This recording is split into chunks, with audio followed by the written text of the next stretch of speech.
Hello, Miami. This is 305 Sports Now, your home podcast and channel for all things Miami sports related. I am Will, and first things foremost, I'd like to congratulate all the moms out there. Happy Mother's Day. Happy Mother's Day to my wife.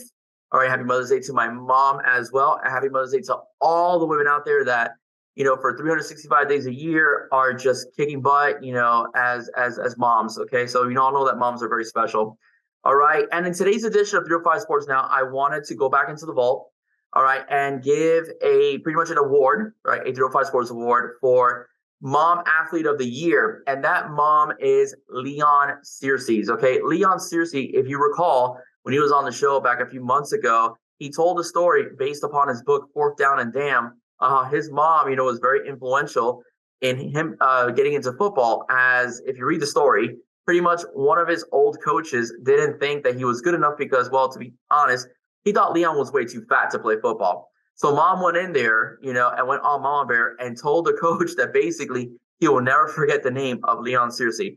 And we all know, those who follow football and follow Canes football, all know how that story turned out, as Leon Searcy turned out to be one of the greatest Miami Hurricanes to ever play in the offensive line and one of the best offensive linemen in the NFL during his time. Okay, so what I'm going to do is I'm going to get that clip and show it to you guys so you can see exactly what I'm talking about. Okay, so enjoy the clip as we go back into the vault. And once again, have a very blessed and happy Mother's Day. And if you like this story, if you like this video, do not forget to like, share, and subscribe. Take care. God bless. See you soon. Hello, Miami. This is 305 Sports Now, your home podcast and channel for all things Miami sports related. I am Will, and joining us today is a very special guest. He is a three-time national champion for your Miami Hurricanes. He is a former Pittsburgh Steeler and Jacksonville Jaguar, two-time Pro Bowler, and the author of the book, the autobiography, Fourth Down and Damn, a lineman story, an autobiography of Leon Searcy as told by Mike Brodsky. Coach Searcy, Leon Searcy, how you doing, sir? I'm doing outstanding. How about yourself? Oh, I'm doing just fine. Thank you very much. I know the fan base is happy to have you on this broadcast, and let's get the show started, Coach Searcy. Now, one of the things I love about talking to former football players is the fact that you guys are amazing storytellers. Over here in Miami, Florida, I'm sure you know him. Joe Rose is an excellent storyteller, and especially being a former Dolphin, and he does a great job, illustrating his time with the Miami Dolphins. As far as your story goes, as according to your book, you had so you were a bad man on that football field. I mean, you were absolutely tough. You're a very recognizable figure as an offensive lineman, but you did have your doubters in the beginning, and your mom, played a very key role in making sure that no one ever, how can I say this, put you down in the process. Would you like to share that story with us, Coach? Well, you got to remember back in the day when I was playing football that I played street ball. Mm-hmm. All kids picked up street ball, whether it be in the streets, whether it be in the park. And to play organized football was so expensive back then. So, your parents had to literally save money for you to go, because all the equipment and the jersey and all that other kind of stuff, my parents saw fit to spend the money other places, like on bills and food and car notes and stuff like that. So when I told my parents that I finally wanted to play some organized football, they had put the money aside. I got with some of my homeboys. I was a little kid, and I remember walking to the, this is where it was about 5 miles away where the organized football was. So, me and some of my friends were laughing and joking, kind of nervous on the way there, whatever, told some mama jokes to kind of break the, tried to break the tension that, because we had never played organized football before. And then when we finally got there, we were a little intimidated because, we were street kids. And most of these kids that were playing organized football were kids that had money. And we walked into the neighborhood. We were totally intimidated. But we knew one thing. We knew that we knew how to play football. And I just remember being there, and there was a drill that we had to go through. There was a drill where you had to go through the ropes. You had to go through the bags. You had to push something. You had to tug something. You had to leap over something.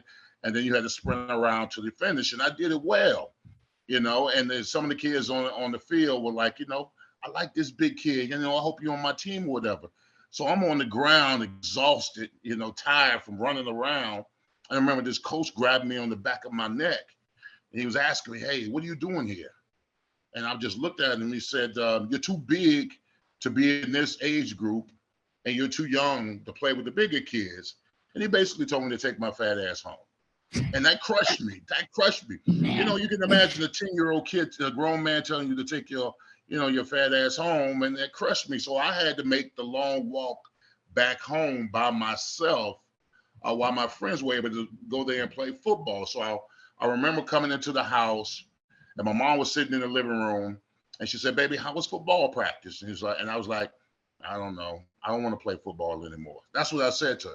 I was done, that my dreams of playing football. So I walked upstairs and my mom came right up behind me.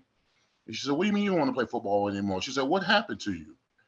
And I started crying and I didn't want to tell her. And then I told her, I said, "Mom, there was a coach there that told me that I was too big and too fat to play football." And right then and there, bro, my mom was like a lioness protecting her cub. She went in her room, got a pocketbook, got her keys and said, "Get in the car." And she said, "I want you to tell me what coach told you couldn't play football." And we got to the field. I was more nervous for him than anything because my mom didn't play. And she walked right up to him when I pointed him out and she said, "Are you the man that told my son that he couldn't play football?" And she said, "Yes, ma'am." He said, she called him out his name, by the way. She called him out his name. She said, I want you to remember this.